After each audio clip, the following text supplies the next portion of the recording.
नमस्कार दोस्तों, मेरा नाम शुभम है और इस चैनल पे हम फाइनेंस से रिलेटेड टॉपिक्स को बहुत ही सिंप्लीफाइड तरीके से आपके आगे रखते हैं। अगर आपने ये चैनल सब्सक्राइब नहीं किया है तो मैं आपसे रिक्वेस्ट करूँगा कि ऐसा आप कर लें और बेल आइकन को दबा दें। अब आते हैं आज के टॉपिक पे। आज का टॉपिक है favourite middle class Indian topic which is LIC। हमने बचपन से बहुत ही अपने पेरेंट्स से सुना है कि LIC पॉलिसीज़ बहुत ही अच्छा रिटर्न देती हैं।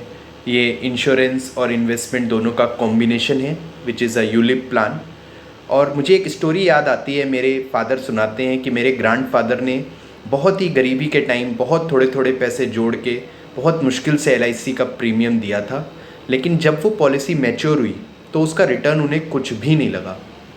तो इस फिनोमिना का हम रीज़न समझेंगे और हर चीज़ के बारे में बात करेंगे मेरी एक लाइव पॉलिसी के साथ, डेटा के साथ। और हम ये भी बात करेंगे कि इसके क्या अल्टरनेटिव ऑप्शंस अवेलेबल हैं एज ए इन्वेस्टर, बिकॉज अभी फाइनेंशियल लिटरेसी काफ़ी बढ़ रही है, हमारे पास बहुत सारे और बेहतर ऑप्शन उपलब्ध हैं यूलिप प्लान की जगह। So let's move on to white board. मेरी एक पॉलिसी है अभी भी जो चल रही है, वो 4000 पर मंथ की पॉलिसी है LIC की। It means around 50,000 per year, और ये मुझे 20 साल तक देने हैं। और 20 साल के एंड में मैंने 10 लाख रुपए इन्वेस्ट कर दिए होंगे ऑलमोस्ट, और मुझे 20 लाख रुपीज LIC की तरफ से मिलेंगे। और इन केस एनी कैजुअलिटी, ये एक सम एश्योर्ड है। और 20 लाख जो है वो मुझे मैच्योरिटी पे एज अ मैच्योरिटी बेनिफिट मिलेंगे। आ, सुनने में लग रहा होगा कितनी अच्छी पॉलिसी है, इंश्योरेंस भी दे रही है, रिटर्न भी बहुत अच्छा है, पैसा दुगना हो रहा है। बट एक कॉन्सेप्ट है जिसको बोलते हैं इन्फ्लेशन, हिंदी में बोलते हैं महंगाई। इंडिया में ऑलमोस्ट 7% महंगाई का रेट है, बट ये जो रिटर्न है ये 6% है। इसको मैं अगर समरी बोलूं तो एक तरह से हमारा पैसा रिड्यूस हो रहा है in terms of purchasing power, जो वो चीज़ें खरीद सकता है उसमें, उस पैसे में। अगर मैं ये SIP कैलकुलेटर पेज पे दिखाऊं तो ये 4020 ईयर में 6% रिटर्न से ऑलमोस्ट 19 लाख रुपए बनता है। और LIC हमें ये 21वें साल देती है, तो एक तरह से 6% LIC हमें रिटर्न दे रही है।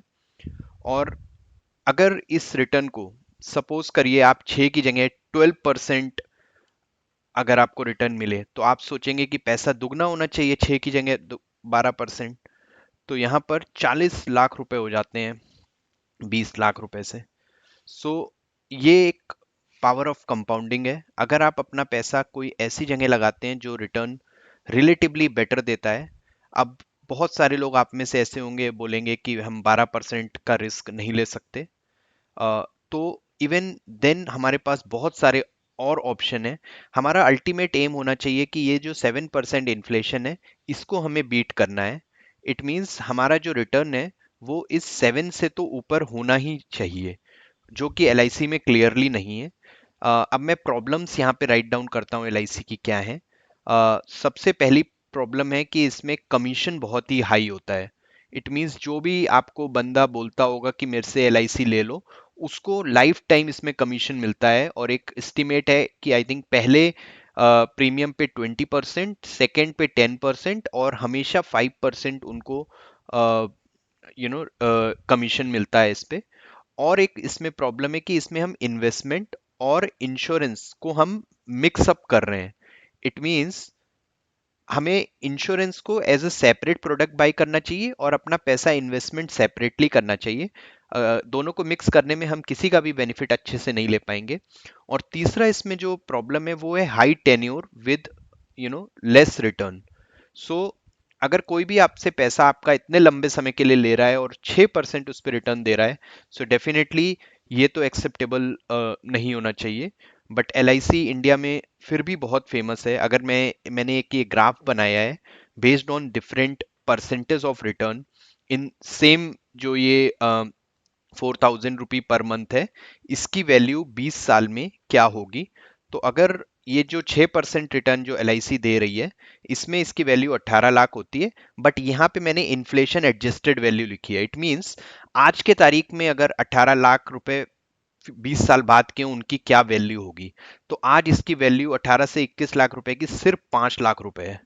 और अगर हम रिटर्न 10% का अचीव कर पाते हैं तो उसकी वैल्यू 31 लाख होगी, और आज के तारीख से भी 8 लाख रुपए है। तो इस तरह से अगर हम देखें तो हमारे 10 लाख रुपए 10 लाख से ज्यादा तभी बनेंगे जब हम कम से कम 12% इस पे रिटर्न अचीव कर पाए, या फिर हमें 10% तो अचीव करना ही चाहिए अगर हम 20 साल के लिए अपना पैसा इन्वेस्ट कर रहे हैं। यही मुझे सबसे बड़ी प्रॉब्लम लगती है एलआईसी में। और जो भी नई एलआईसी पॉलिसी ले रहा है वो एक बार इस ग्राफ को जरूर देख ले। डेफिनेटली आप 6% रिटर्न के लिए अपना पैसा 20 साल के लिए तो नहीं फंसाएंगे। तो नेक्स्ट क्वेश्चन आता है कि what then what is the alternative, कि और ऑप्शन क्या है हमारे पास। तो आई थिंक बहुत सारे अल्टरनेटिव हैं जो कि मैं हाई रिस्क भी नहीं, हम रिस्क को बैलेंस करके we can achieve much more than what L I C is offering. एक आता है सुकन्या समृद्धि योजना। ये 8% से भी ज्यादा का गारंटीड रिटर्न बाय गवर्नमेंट दे रहा है। अगर आपके पास फीमेल बेटी है जो 10 साल से कम है, तो डेफिनेटली आई विल रिकमेंड कि इस 4,000 में से 1,000 रुपए आप डेफिनेटली सुकन्या समृद्धि योजना की तरफ दें एज अल्टरनेटिव। और सेकंड ऑप्शन है balance mutual fund. Balance mutual fund क्या होते हैं? ये एल आई सी ये क्या करते हैं, डेब्ट और इक्विटी दोनों में हमारा पैसा लगाते हैं। और इसकी वजह से इनका ओवरऑल अगर रिटर्न हम फ्यूचर लास्ट फ्यू इयर्स का देखें, तो ये 9 से 10% रिटर्न हमें प्रोवाइड करते हैं विद मिनिमल रिस्क। और हमारा टेन्योर इतना ज़्यादा है कि हम इसमें डेफिनेटली 1,000 रुपए लगा सकते हैं। और नेक्स्ट 1,000 रुपए मैं रिकमेंड करूंगा कि इंडेक्स फंड, जो कि निफ्टी 50 इंडेक्स फंड होता है, जो कि इंडिया की टॉप 50 कंपनीज में हमारा पैसा इन्वेस्ट कर रहा है, जिनके डूबने के चांस बहुत ही कम है। और यहां से ऑन एन एवरेज हिस्ट्री दिखाती है कि हम 12% रिटर्न अचीव कर सकते हैं। और जो नेक्स्ट 1,000 है उसको मैं थोड़ा सा और रिस्क वाली category, which is mid and small cap mutual fund या फिर फ्लेक्सी कैप म्यूचुअल फंड, इनमें डालने को सजेस्ट करूंगा, जिससे कि ये पैसा लॉन्ग टर्म में अच्छा ग्रो हो जाए, जो कि अराउंड 14% होता है। तो अगर हम इन सारे कॉम्बिनेशंस को मैच कर लें, तो आई थिंक सेम जो हमारा 4,000 पर मंथ जो एल में 18 लाख रुपए बन रहा था, इन्फ्लेशन एडजस्टेड 5 लाख, वो 11% ऑन एन एवरेज हम अगर अचीव कर पाए तो 35 लाख रुपए बन सकता है, जो कि इसका दुगना है। तो it means towards the end of this 20 years आप अपना पैसा आधा कर रहे हैं एल में डाल के। उसकी जगह पे जो मैंने अप्रोच बताई, जो कि डेब्ट और इक्विटी का थोड़ा सा मिक्सचर है, और जस्ट बिकॉज आजकल इक्विटी अवेलेबल है easily on different apps, equity mutual fund, वहां पर हम एक्सपर्ट्स की ओपिनियन लेके अपना पैसा बेटर ग्रो कर सकते हैं। और एल जैसे फ्रॉड प्रोडक्ट्स, जो कि मिडिल क्लास का खून चूस रहे हैं, अगर मैं इसको समराइज करूं, तो uh, ये कहना कुछ गलत नहीं होगा। बिकॉज 6% रिटर्न 20 साल के लिए पैसा लेके इसका कोई भी सेंस नहीं बनता। सो ये मेरा रिकमेंडेशन रहेगा इस वीडियो के थ्रू, कि आप अपने जो भी दोस्त बोलते हैं कि एल बहुत ही अच्छी है, उनको ये वीडियो शेयर करें। और गोइंग फॉरवर्ड एल की कोई भी नई पॉलिसी ना लें। अब एक नेक्स्ट क्वेश्चन आता है जो कि बहुत सारे लोग मेरे को रीच आउट करते हैं कि शुभम, आई अंडरस्टूड कि एल पॉलिसी नहीं लेनी चाहिए, but what if I already have a policy for the existing policies. So I think अगर एग्जिस्टिंग पॉलिसी है तो सबसे पहला काम हमें करना है कि देखना है कि उसके कितने साल हो चुके हैं।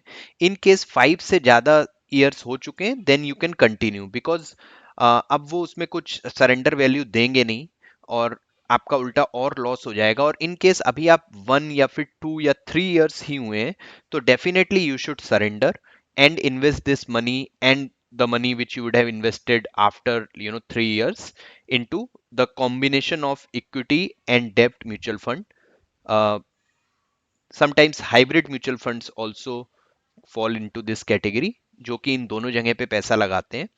और इसके अलावा एज मैंने पहले ही बोला है, Sukanya Samriddhi Yojana, even PPF is a better product which offer 7.1% currently. और अगर आप सैलरीड एम्प्लॉयज हैं तो EPFO is also offering good 8% plus interest rate. So ये सारे प्रोडक्ट्स आई थिंक एलआईसी से मच बेटर है। सो अपने आप को बचाएं, अपना पैसा बचाएं, और एलआईसी जैसे यूलिप फ्रॉड में आगे से ना पड़ें।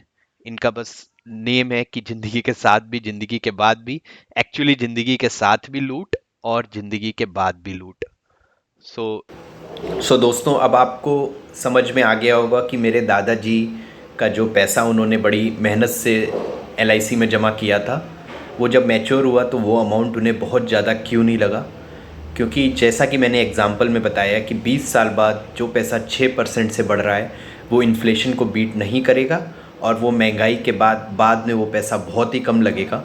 सो मेरी ये रिक्वेस्ट रहेगी आप सभी से कि यूलिप जैसे प्रोडक्ट्स में ना फंसें और अपना पैसा वाइजली इन्वेस्ट करें, क्योंकि इतनी मेहनत से जो हम पैसा कमाते हैं उसको बढ़ाना भी हमारी ही जिम्मेदारी है।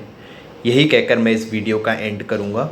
आप सभी से रिक्वेस्ट रहेगी कि ये वीडियो अपने दोस्तों से शेयर करें और सब्सक्राइब करें। Thank you.